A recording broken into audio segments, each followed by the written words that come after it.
burning desire, big ideas, bold action. Welcome to this session of A Thriving Life. My name is Doug Fisher. And I'm Michael Sean Conaway. And in this session, we're going to be talking about fitness and health. And before we do that, I want to talk a little bit about how we're going to get into the idea of changing our life in this program. So we're offering you these different elements, foundational elements of life, and we're asking you to take a look at them, examine them, do an assessment, find out where you are with them, and then we're going to help you get in process to up-level these areas of your life. Well, what does that mean? And what does it mean to actually up-level? How are we actually going to do changes? Let's talk about that. Well, here's the first thing is change, and particularly changing our life is uncomfortable. As human beings, we're oriented towards stability, for things being familiar, and changing something can really be uncomfortable. And so one of the things to begin to be able to be willing to be uncomfortable. If you look at it, any change we made, anything we took on new, there were failures along the way, at least initially, and sometimes for a while. And so it's having some compassion for ourselves in the midst of those challenges, in the midst of the difficulties, in the midst of the failures. I am not going to have a completely buff body in a month. That would take a sustained period, and there'll be times it might be difficult. So having some compassion for yourself, having some forgiveness if you don't do all you thought you should is important, because change can be uncomfortable. It reminds me of something a friend said, which I really love, which was, if we learned to walk as adults, we'd all be in wheelchairs talking about, I tried that walking thing once, but it really doesn't work for me. Yeah, it's so hard. I mean, you have to put one foot in front of the other. I don't even get the left-right body thing. I think I'll just stay here in my chair. Exactly. So to change your life, if you're signing up to change any aspect of your life, you're signing up to be uncomfortable. So be willing to feel uncomfortable and keep taking action, keep moving toward what you desire in that area of your life. Yeah. So what you desire, what is it you desire for yourself? And this isn't some kind of external standard, not like some, buddy who's an internet influencer that has a great body and you want one of those, or somebody's making $1 million a month and you want that. It's not about the desiring in the sense of like something external. This is a journey where we want you to look inside and discover for yourself what causes thriving. How much money causes thriving? How much success causes thriving? How much exercise causes thriving? How much relating with your significant partner causes thriving? And so in each one of these, we're going to try to get some things up in front of you to look at and to try on for yourself. Because thriving is a personal thing. It's very subjective. There's no one size fits all thriving for people. So no external standards or ideals, just internal looking at who we are and what we want. That's where we're going first. And this requires an ability to get engaged with yourself and engage towards what you want to change. And just like Michael Schoen is saying, if it's not about something external, we also can start with something really small. And in fact, as terms of really changing our lives, starting with something small that sticks is much more powerful than trying to take on something really huge and then failing at it. So in each of the areas we look at in life that are fundamental elements of thriving, it's okay, what small thing could I start with? Okay, if I'm going to exercise, can I do 5 minutes a day? Can I do 10 minutes a day? And once we get in those small changes, it's easier to add on something else. So it's again, you don't have to be burdened by it. You don't have to take on everything all at once. In fact, we can't. We don't. That never works for us. At least never hasn't worked for me. So looking to take on something small and getting that in, and then building from there. Right. And so small, like something you see yourself doing. You can imagine yourself taking that action. And, I can see myself doing that to my diet or doing that to my fitness regime. I can see that easily being a step I can take. And I want to say that this is one of the fundamental ideas at Boldly Now, kind of our idea of what change is. And we talk about change and systems change, global level change, and personal change. And it's basically the same. And that is that in every moment we're creating whatever it is we're engaged in. So if it's who we are, our identity, every moment we're creating that. We just happen to create it most of the time to look exactly like the prior moment. So we take the past moment, we do things like we've always done, and then that becomes who we are in this moment or who we choose to be in this moment. But because we don't actually make too many changes in that, it seems like things just stay the same. Or you might feel like, hey, I am who I am because of where I've been in my past. What we say is actually in every single moment, you're already creating yourself. And if you're going to create yourself, then you have the opportunity to create yourself newly. I'm a person who doesn't eat vegetables. This is how I created myself in the past, maybe. And now I create myself as I love 5 healthy servings of vegetables a day. And suddenly it's like, well, how do I behave when I'm like that? And we start to see something different for ourselves in the present moment, and then we take a different step or a different course of action. Now, that's a change in mindset. What's possible for me? So the first thing we do is we seek to change mindset, and then look out into the future and create a vision for ourselves of who do we want to be in the future. And then we start to look, well, how do we connect where I am today with maybe that bigger change earlier? And like Doug said, small steps is the way to get there. Then the second thing is, and this is super important to understand about Boldly Now, we are a practice-oriented idea or philosophy. And what I mean by practice-oriented is you're not going to do a lot of thinking about this. You're going to make something up or come to a vision, and then you're going to put it into action. And when we put things into action and then do it over and over again, that's called practice. And so practice-based is what we are. We know that change is possible in a practice-based system. So given all that, that's what we're up to for the next, this is the second week, so the next 11 weeks. We want you to get into action with each one of the topics that we're talking about. So let's get into this week is about fitness and health. Now, for many of us, just those 2 words are enough to trigger our judgments about ourselves, our opinions about ourselves or our bodies, etc. So if that's the case for you, you know that this is very important to have some compassion and forgiveness for yourself, because if our judgments are what's running the show, we're really not going to make much progress. So if you need to take a moment for yourself, take a deep breath, forgive yourself for all the stuff you haven't done that you thought you did. Have compassion for yourself about, however you may have related to yourself and your body, and we'll move from there. Yeah, great. So let's take a step back. And what do we mean when we say health and fitness? First of all, it's a fundamental aspect of life. It's a fundamental condition. No fitness, no health, no life. And no life, then no other parts of the thriving. So it's fundamental in the sense that it's our foundation for all the other living we do. And to kind of state the obvious, the body is one of the most important things for us to take care of. For actually having us be able to perform in the moment to our performance over a lifetime is really dependent upon how healthy we are. If you're not healthy right now, if you're listening to this and you're not healthy right now, and you're looking at all these other things, we'd like you to consider that working on your health and fitness is a foundational element. We need to all get at least as close to thriving as possible. Now, some of us may have conditions or ailments or considerable health challenges. That doesn't mean you can't thrive, but you've got to get yourself up to your maximum possible within what's going on for you and your body. And you've got to look at many different ways to do that. And today we're going to be looking at a few of those. I also want to say that we're not just talking about the physical body as far as health. We're also talking about your spiritual health and your emotional health as well. So we'll look at some of those things today as well. So no matter where you are with your health and fitness, if you need some support, just direct message us right now. Give us the keyword health and fitness or health or fitness, and we'll respond right away to you and help you kind of get a handle on what to do next. So direct message us, health and fitness. We'll get in a dialogue. Also, go download the app at bold.ly/YOU and do the assessment.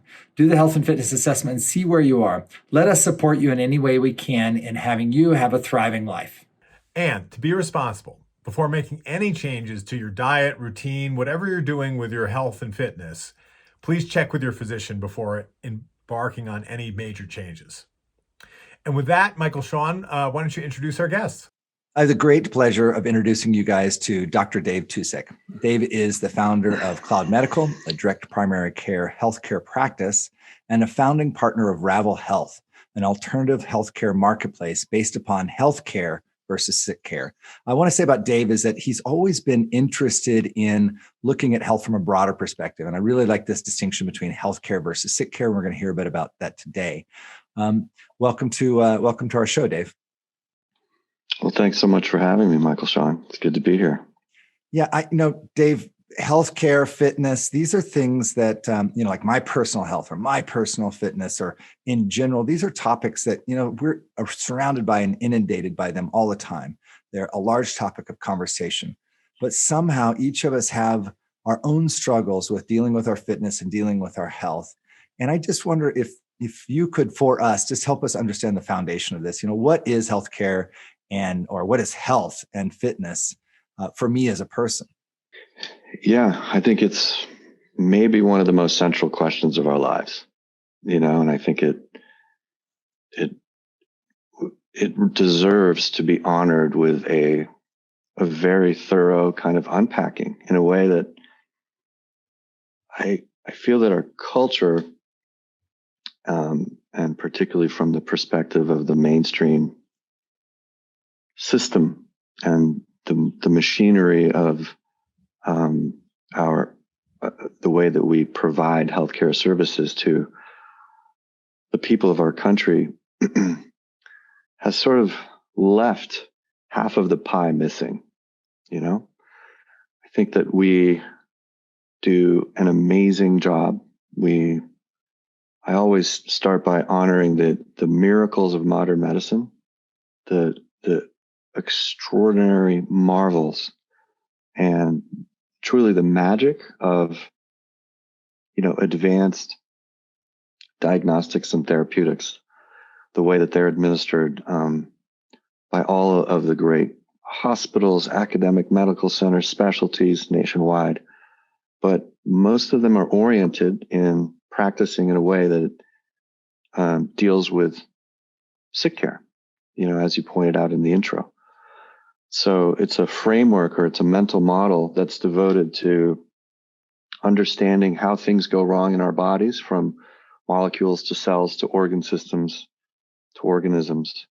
And despite the immense value of that mental model and that framework and that epistemology of understanding,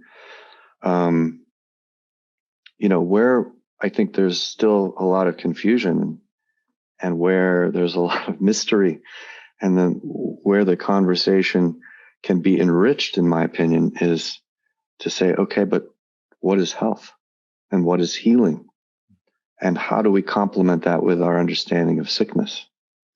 And, this is an area that I didn't get any training in medical school. Nobody sat down and said, well, now we're going to, have a class on what it means to be healthy and what it means to heal.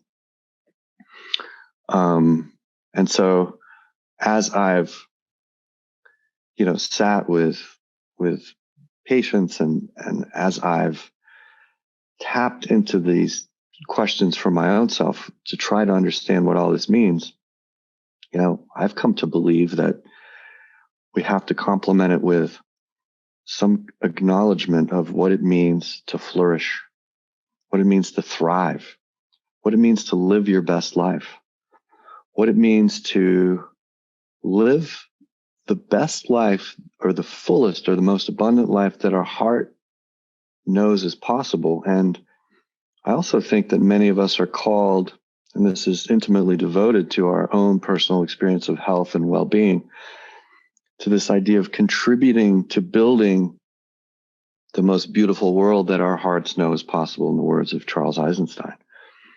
So to be in the flow, to be in coherence with those things, and to understand, what it is that we want most in life. And how do we connect with what we are here to do? And then very much, or equally as much, understand what it is that's in the way of that. What is holding us back? What is keeping us from attaining the connection or the coherence of that flow that makes us feel that we are in resonance, in coherence with that purpose? And really, again, understanding where that resistance lies, whether that resistance is out there in the world or whether it's actually within us. Something is limiting us, right? So to get into these deep questions that I think last a lifetime, that I think many of us are stuck in. And particularly if we look at where we are as a culture, I mean, one of the great, I think, thinkers that clarifies this is Yuval Noah Harari. And he says, most of us are basically in a place where we're working at jobs that we hate to buy shit that we don't need, so we can post about it on Facebook and have people that we don't know that well say, OMG, I'm so jealous, while we still feel empty inside. So as a critique of kind of where we are currently as a society, I think acknowledging where that may actually represent our feeling of being stuck, and then identifying the ways that we can move through that and past that is, I believe, essential to deeply embodying the fullest capacity of our health. Yeah. So you'd say our body is the vehicle of our purpose, or our self-expression in life. And so let me get this straight. So if I'm not connected to my purpose or not being able to express it, does that show up as discomfort in the body or blockages in the body? Is that part of the not of me understanding my own health? Yeah, I mean, I think we all kind of intuitively deep down know that. I think so much of this is the kind of truth that we feel in our body, right? And so, I think that one of the things that we struggle with, I certainly have in my life, is, and you're kind of alluding to it, which is, man, is there some kind of a map? Is there some sort of a coherent framework that we can point to and say, these are the necessary and essential elements of all the things that we need to be healthy and to thrive? And so what is on that map? And, I think that the integral model, the 4-quadrant integral model, actually helps us understand that. And I've come to understand that, or come to believe, or feel in my body and in my brain, that the path towards the deepest form of health that we can experience is by, I call it, reconnecting to the 4 disconnections. And so the body is the first one that we tend to be disconnected to. The highest self, or our essential truth, or our greatest meaning, or our deepest purpose, is the second one that we tend to be disconnected to. One another, in relationship, in harmony, in a sense of solidarity, since we live in the most polarized society, and as far as we can remember, is another thing that we need to reconnect to, disconnection that we need to reconnect to. And the fourth is nature itself. So as we kind of work around these 4 quadrants of reality, and we say, all right, like, in what way do I feel embodied and in communication with and in connection with these 60 or 70 trillion cells that make up my soma, that make up my mortal form, right? And I think that many of us need help here. Like, I certainly have needed help here to understand what that even looks like. When we talk about our core, the deep muscles that connect our upper body to our lower body, most of us are like, oh, you mean the abs? My 6-pack? It's like, no, bro. We're talking about these structural elements that actually help us move, similar to our glute muscles. Most of the time we only think about them when we're trying on a swimming suit. And it's like, these are fundamental parts of our bodies that having a greater awareness of is what allows us to move around this planet without having chronic back pain, for instance. And the same goes for, we could talk about the really, really negative ways in which we're neglectful of our digestion, of all the processes that we don't really even think about unless something goes wrong. And so how can we have that more intimate relationship with this vessel, with this vehicle, in a way that, connects us deeper rather than allows us to ignore and to neglect, and in many cases actually hate our bodies.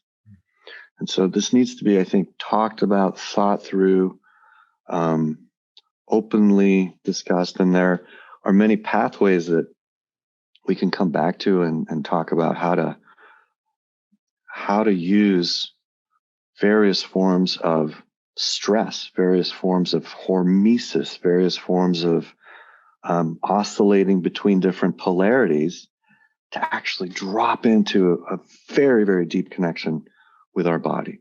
But yeah, fundamentally, the easy answer about reconnecting to the body is around the 5 pillars of health, which are hydration, nutrition, exercise, sleep, and stress reduction. So if we're dehydrated, pop-tart eating, sedentary, insomniac stress balls, our body isn't going to feel very good. Our cells aren't going to be very happy. And so there's some both simple and fairly esoteric ways where we can really reinforce the connection to our body. And so similarly, there's this idea that you mentioned, this higher purpose, or this sense of, even being comfortable in our skin, or finding our voice, or feeling that we are in coherence with and are aware of why we're here. Like, what is it that I'm here to do? What does the world need? What is mine to do? And how can I be helpful in this life, in this short period of time that I get to be here? And those of us that have a strong awareness of those things, I believe that translates directly towards both how we feel in this body, but also how we feel in the context of, thriving and abundance and flourishing and moving through the world with a sense of a purpose. And, the funny thing is that when we begin to think about, well, what is my purpose? What is my meaning of life? Whenever we tune into that, whenever we begin to awaken to the answer to that question, it's always the same response. It's always the same answer. And it's a cosmic joke. It's like, it's never been about you. It's always about what it is you are here to offer, what it is that is our gift to offer to others in service of others, right? So whenever we tune into that wavelength of, I am here with the spirit of offering and contributing my gift to other people, man, we're totally in coherence with our purpose in our life. And that directly translates into an embodied sense. It's a feeling of a vibrational frequency. That's how I experience it personally, of being in coherence with something that's much more important than just me and my little ego. I now am connected to a part of myself that is all knowing, all loving, infinite, and eternal. And I think that's actually the component of ourselves that allows us to really be healthy and to really heal on the most deep and fundamental level. And so the question is, well, what are the pathways to help us connect to those elements, to those aspects of ourselves, which we all have? Everybody has that capacity to connect to that part of ourselves. And yet, certainly most of us don't get that in school. Most of us don't have conversations around the kitchen table about those things. And we sure as heck don't have those conversations in the doctor's office, generally speaking. But I believe in the future, and, here we are boldly now building the future together, right? So even now, these conversations are a very fundamental part of our concept of a true health, a deep kind of health. And very similarly, rarely do we get the opportunity to learn about what it means to have a healthy, nourishing, nurturing relationship based on love and kindness. Like there's no clear path to that. There's not a class in high school on that typically. And, many of us come from relationships of abuse, of conflict, relationships of codependency. And so where do we get the modeling for understanding how to express the part of our lives that requires connection to one another, and to be in this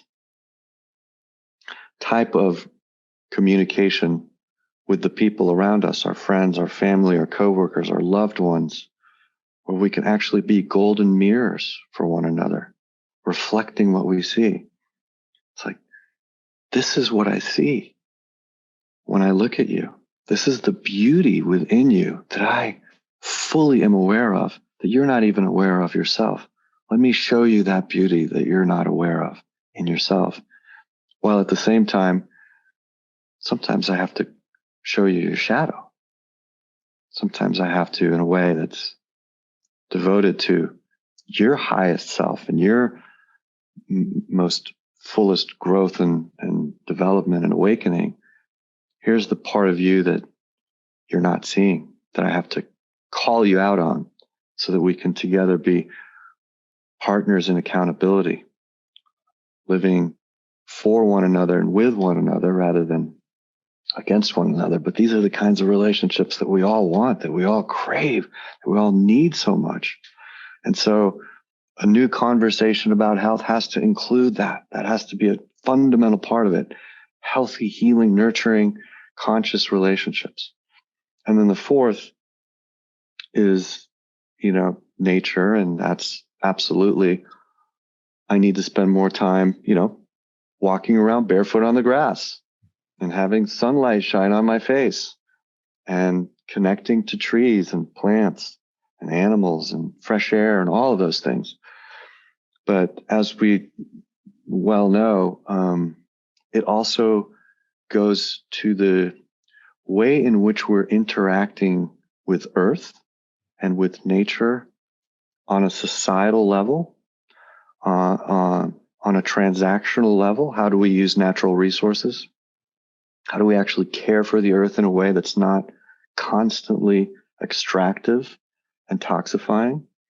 And that not only directly relates to our health in the sense that, most of us are now awash in endocrine disrupting chemicals, and most of the food we eat is polluted with glyphosate and all of those aspects.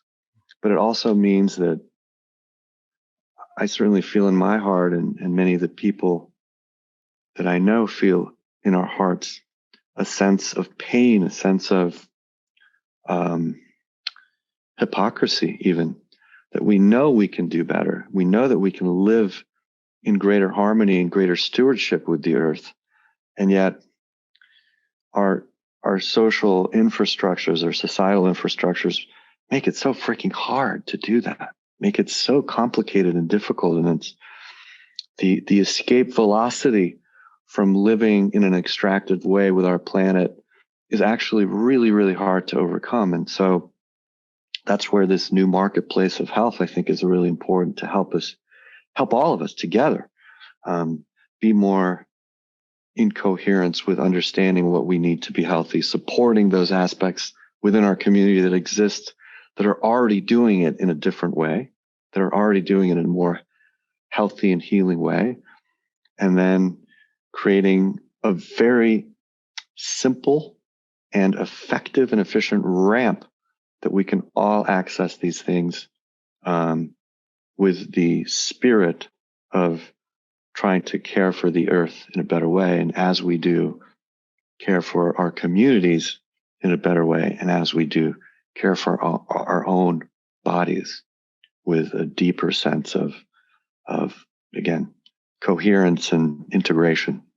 So I hope I didn't ramble on too much, but those are the 4 disconnections. I think the 4 disconnections are great. It's a great access to how do I deal with my health right now? Or how do I deal with my relationship to my health and my fitness? And it brings to mind the axiom with consciousness brings choice. Without that, we only have habit. And I think a lot of us are we grow up however we grow up, and we adopt the habits we adopt. And then we feel resigned and stuck to our habits. And what I heard in your conversation is that the first step to health and fitness is consciousness, is actually bringing my conscious awareness, you said, to the body, to my purpose, my inside world, my relationship with the earth, my relationship with my community. And, so I think most people who are peddling get healthy, get fit things are giving us really small solutions in comparison to what you're talking about. Like, do more core work, or do more, go do this exercise routine, or go eat this food, or this super, protein source, or whatever. There are all these kind of, if you will, reduced to their consumptive units of measure. Can I make something that people can consume is kind of the source of that. And that is as far away from a conscious approach to the body as I can imagine, to consume something else that might fix something that I feel is wrong. And, I think when I hear you, I just feel this profound connection to the experience of being human, that I live in a body, and that if I can take some time to become conscious of these things, then I have the ability to be in a conscious dialogue and make choices, versus our external world right now with its consumerism wants me to buy a product, and it takes me out of my consciousness. It takes me out of awareness, and gets me into some kind of reactionary state. And that's a seismic shift. I just want to say that's a really large shift to move from responding or reacting what's in the advertising space about our health and fitness to actually becoming conscious and aware of. I think a big part of that, Dave, and I want to just thank you because you're my doctor. I want to thank you is a big part of that is actually having relationships with mentors and coaches in the health and fitness space that have a sense of this journey into consciousness around the body. And I would recommend anybody that is confronting their own fitness or healthcare to find healthcare professionals, fitness professionals that really have this sense of holistic sense of the body and consciousness. You need some support in this sometimes, because as far as habits are concerned, the habits that lie in our body are some of our deepest patterned habits that we have. And sometimes we just need that support. And also we want to do these things. If we're going to make changes to our health, I want to say to our listeners, make sure you do it with the support of your healthcare provider. Make sure that especially if you're making any kind of strong changes in your healthcare regime or your diet, to be sure you have the support of your healthcare provider. So thank you for that, Dave. And thank you for the support of people you give through Cloud Medical. You did mention a little bit Ravel. And I know that a lot of your work, and especially even the way the Cloud Medical works, it is different. And a lot of your work has not just been on people's healthcare, but really considering healthcare for us all, communities. I know first in Boulder, Colorado, and now with the whole state of Colorado. Can you talk to us a little bit about your work and what you see as possible for us collectively, if we can up-level our healthcare system to being a true healthcare system versus a sick care system? Beautiful. Thank you. So I think what we need to do is the Bruce Lee move. That's what we need. So Bruce Lee was asked, what makes a world-class martial arts performer or practitioner, or how do you build the best martial arts school? And he's like, well, that's easy. You take all of the existing schools out there and you look at each of them and you take what's good, you add what's missing, and you discard the rest, right? And I think that's the move that we need to make here. We need to keep the so many amazing, brilliant, wonderful aspects of the healthcare system. We need to figure out, okay, what is it that we actually are missing that we need to incorporate and add into the mix, and then get rid of the stuff that just isn't working. And so from that kind of a frame, I think as we look at creating a platform where people can not only, purchase healthcare services, but see them in that context that you were alluding to, which is defragmented, which isn't randomly assorted, but actually is integrated in a holistic kind of worldview that respects and honors and acknowledges all of the necessary components of health. What would that look like? And so sure, we would need to buy some primary care or sign up with a primary care practice. And sure, we would need to enroll in some kind of a major medical coverage. But exactly to your point that you just made, we also need mentors to help us reestablish that connection to our body.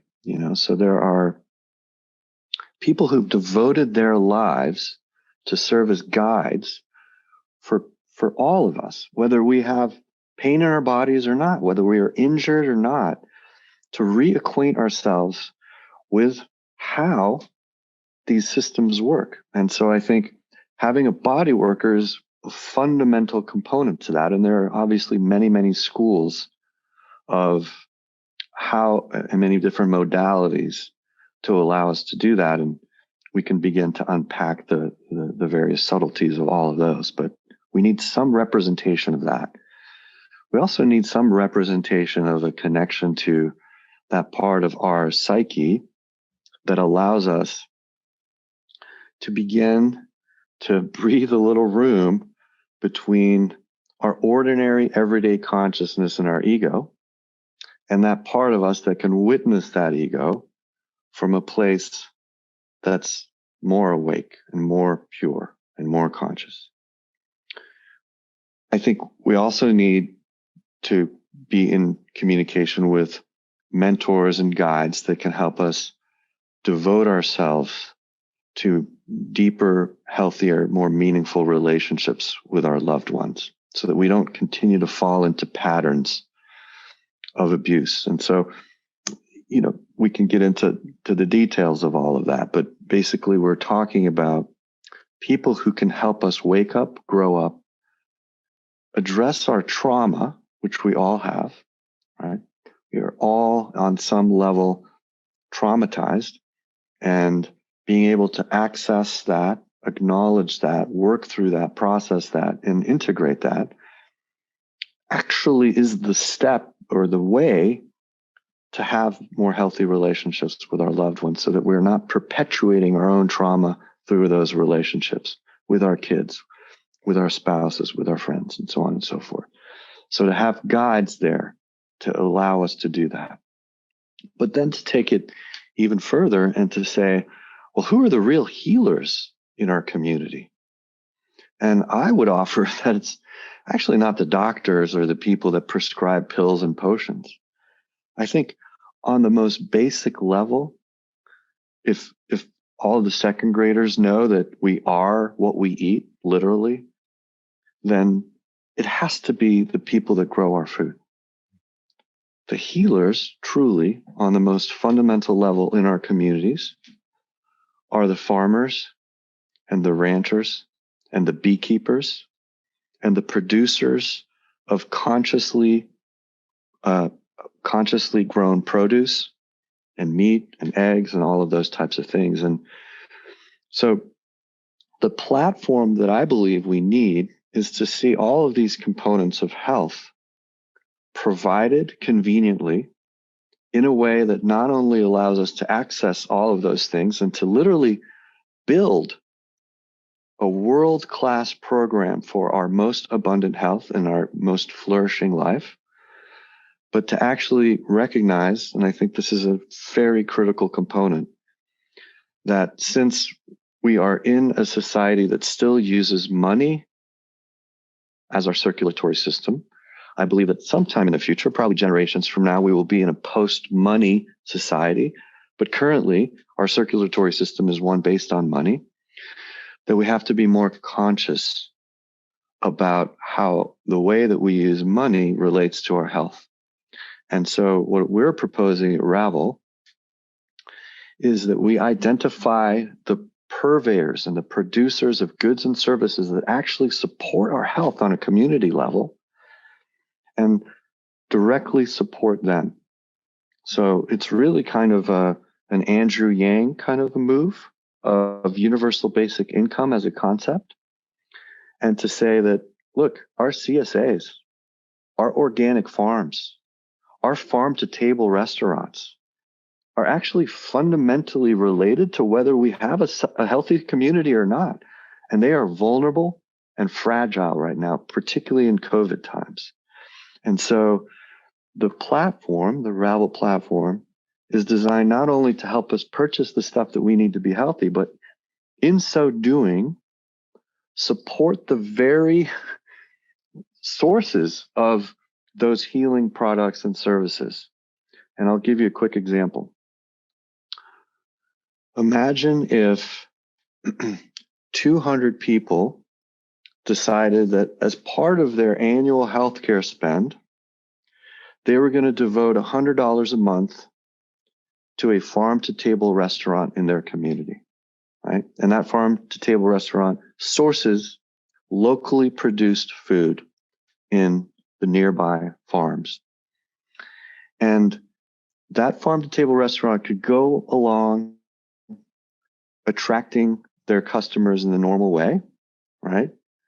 But every month they knew that they had 200 people reliably and dependably giving them $100 a month of revenue. That's $20,000 that they could depend on no matter what. And I believe that that's the kind of UBI that we need. We don't need UBI necessarily coming from the government or constant capital infusions from grants and philanthropy. I believe that UBI should actually come from our community itself by being more conscious and more aware to the way that we circulate our money and to spend it on things that support the health and the healing of our community, identifying the true healers, which again, I would say the farmers are, we should be most reverent to them because what they're doing for us in the world is most fundamentally related to our health because they're not only growing food consciously, they're actually healing our soil. They're cleaning our air, right? They're purifying the water in the way that they're growing our food using permaculture and regenerative agriculture concepts. And so we're trying to connect this idea of regenerative agriculture with regenerative health and regenerative economics. And I think that's the move. And the idea is to create a platform that can enable that, that's hyper-local, that exists to support the various, again, salutogenic is the word that we use, which means health generating, as opposed to just using the lens of pathogenesis, which is really the lens of our current healthcare system exclusively. So we believe that combining this idea of pathogenesis, which means where does disease and sickness come from, and retaining that understanding, but complementing it with a knowledge of salutogenesis, which is where does our health come from? And then carefully identifying all of those amazing shining stars out there that are already working in this realm locally in our communities, supporting them, celebrating them, encouraging them, and doing that both with our hearts in appreciation and gratitude, but also with the way that we spend money in support of them, and creating a new platform where we purchase healthcare in a completely different way that complements all of these things and lays it out in a very, very simple to use manner. Yeah, well, that's by the way, that's a lot. And I just want to acknowledge that you took it from like talking about how we're going to handle our healthcare personally and the consciousness that needs to be present to do that, to the same kind of consciousness being brought to our communities. And it's extraordinary thinking, first of all, Dave, and then extraordinary that you and your partners are are working towards providing the solution. And this is at first in the state of Colorado, right? This is where you're yeah, we're launching it here in the Boulder, Denver area, and the tech platform is universally scalable. So we can teleport it or transport it into Minneapolis or Albuquerque or San Jose or wherever. But in each of those communities, the actual components, the people, the workers, the plans, the farms, the products, et cetera, will all be as local as possible. Now, not all communities around the country are lucky enough to have, abundant local CSAs and organic farms. But in as much as we can preserve that localism, I think that that's where we connect health with the other aspect of health, which is resilience. So I think that there's a very deep element or aspect of understanding this idea of thriving and being healthy and flourishing with being resilient, with being hyper-fragile or anti-fragile, hyper-resilient. And, we can get into this, and I'm not sure if we have enough time to do that now, but that's really what 2020 was. 2020 as a crisis was an unveiling of all of the ways in which, as a society, both as individuals, but also as a society, we're unhealthy, we're vulnerable and fragile, and we have deep core traumas and wounds that need to be healed, right? As a country. And I think that 2020 and the pandemic and everything was sort of like a windstorm that blew off all of the layers of dust and sand so that we could see, the runes underneath, or the hieroglyphics or whatever. And now that we've sort of seen them, we can't unsee them. Right. And so what we need to do now is to say, okay, we've seen the core wound of our country and the scar that the legacy of racism and the decimation of the indigenous people of this country that we have not healed from, that we need to acknowledge and consciously enter into some kind of a conversation to help us move towards what might be some kind of a process of healing, what that might look like. We need to acknowledge the ways that we're vulnerable and fragile, and not just for a pandemic, but also it really exposed us to this idea of, oh my gosh, it's not just a virus that really stresses our society and reveals all of the vulnerabilities. But, when is the next shoe going to drop? When is the next climate change induced food distribution disruption going to occur that makes it hard for us to even have food potentially in various parts of the world or the country? Energy and grid failures and power outages and cyber attacks and all of these things became much more clear in our conscious that, gosh, we're actually not as resilient as we wish we were. And third, we're sicker than we even realized, and I think the pandemic clearly exposed the fact that we're in the midst of multiple simultaneous pandemics at the same time. Chronic disease and addiction and meaninglessness, and we can go down the list. And, probably the most imminent of all is the fact that the current healthcare system that we have is totally running off of an economic cliff. And according to Forbes magazine, a guy that I know and really respect, a thinker in healthcare reform named David Chase, basically wrote that the projection and the arc that we are on currently is such that the millennial generation will spend 2/3 of their total life earnings on healthcare. We're already eclipsing, healthcare spending is already eclipsing the entire annual Federal Reserve budget.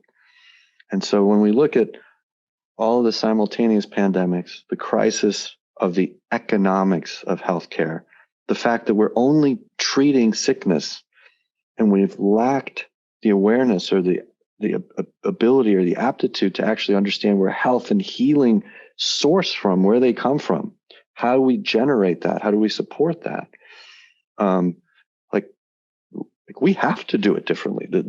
We don't even have a choice anymore. It's becoming a fundamental societal need to have a new worldview, new framing of this. And yeah, that's what we're in with great humility. I don't pretend that we have all the answers, but we're using our beautiful, beloved community as an idea lab, right? As a place where we can rapidly prototype these different creative responses to what we see as multiple critical potential failure points in the near future. So, yeah, Dave, you have just taken us from the personal to the community to the global in a very brief time. And I think this is one of the things that we talk about a lot at Boldly now is how do we go from the me to the we to the world? And, you can see your purpose showing up. You can see in your kind of personal disposition and the way you're approaching these topics. I can see your purpose, your care and concern and love for people. But I see it show up in the very small level, the me level, the we level very clearly. And then you're doing the same work at the level of the world. And I think this is a great model for our listeners to really imagine. Once you start actually getting into your purpose and having it showing up in the world, having your work actually make a contribution, is that you can begin to think of or consider a larger area of impact or a larger community of impact. And, I think that's what you've done through your career. I mean, now you're at the level of the state of Colorado, a program that can go to other states. I'm waiting for the next chapter, Dave, when, you'll be working on global health issues with the same kind of perspective, which is the perspective that is really, really been missing. This holistic, or looking at the whole picture, looking at the wellness of people and the wellness of the soil and the wellness of relationships. In this, when we talk about these specific topics, it becomes really clear in speaking to you that there is no silozation between the purpose and the healthcare and our relationships. These things all contribute to the quality of our life. And thank you so much for your contributions to your community, to me personally, and to the world. It's a beautiful thing to see and a beautiful thing to share with the world. Well, thank you for that, Michael Sean. I feel a strong heart connection with you and your family and your work and the way that you're showing up and the way that you're redefining what it means to be successful. So I honor you as a brother. Yeah, great. Thank you, Dave. I hope to have you back with us on the show again with updates on Ravel and more guidance for us in our quest to have a thriving life for ourselves and a thriving future for humanity. Until then, lots of love, my friend. Thanks for having me. Talk to you. That was so profoundly incredible to hear Dave speak about fitness and health in a completely different manner, to consider the kind of holistic system of what it is that resides in this physical form is something that we all have to shift through. We have to transform from this notion of what are the parts and components of health and what am I consuming to get myself healthy, to actually being conscious of the body and being conscious to all these relationships. So thank you, Dave Tucek, Dr. Dave Tucek. We really appreciate that time. Right now, I want to say, if you want to get into a conversation with us about how you can up-level your health and fitness, you can do a couple things. First of all, go take the assessment. That's on the Boldly You app. You can find that at bold.ly/YOU. Download the app for Android, iOS, or you can actually just interact right there on desktop. Get on the app, do the assessment for fitness. It's using some of the terminology that Dave just talked about, so you can see where you are in that regard. And then there's some exercises and work that you can do there to begin to think about your own health and up-level that. The program, A Thriving Life, is free to you week to week. Last week, we talked about passion and purpose. We'll be moving on with love and sex next week. I'm really, really excited to have that big conversation with all of you guys. I want to say, as far as your fitness and your health, make sure that if you are trying to make a change in your fitness, to consult your doctor or healthcare provider. If you are finding it hard to do the things you already know how to do, your calendar is your best friend. Put appointments in your calendars for doing those things. I want to finish up today by talking a little bit about some of our programs. We have Pathway to Purpose. That is a 10-day challenge to get yourself set out on discovering your purpose. That we're offering a promotion right now that if you get 6 months of membership on the Bold2U app, that course is free. It's $149 value. 6 months of the app is $125, so you get an immediate bonus and value on that. Also, we are enrolling for our next Do What You Love, Change the World program. It's a live program starting in March. You can find out more about that at dowhatyoulovechangetheworld.com. You can also just DM us right now, Fitness and Health, or Do What You Love, Change the World, and we'll give you some more information about that program. I also want to invite you to just get involved with us and let us help figure out how we can best help you discover your purpose and have a thriving life. From Michael, Sean, and Doug, have a great week. We look forward to more content coming out this week, and we'll be back again with Love and Sex next week. Till then, take care. We love you. Goodbye. The Boldly Now Show, igniting the world of burning desire, big ideas, and bold action. Be sure to download Boldly You in the App Store, Google Play, or online at bold.ly/YOU. Boldly You is an app and learning platform igniting your burning desire, big ideas, and bold action, generating a future for a thriving humanity. Boldly Now is an initiative of the Generative Futures Initiative, generating a thriving future for humanity. Learn more at generativefuturesinitiative.com.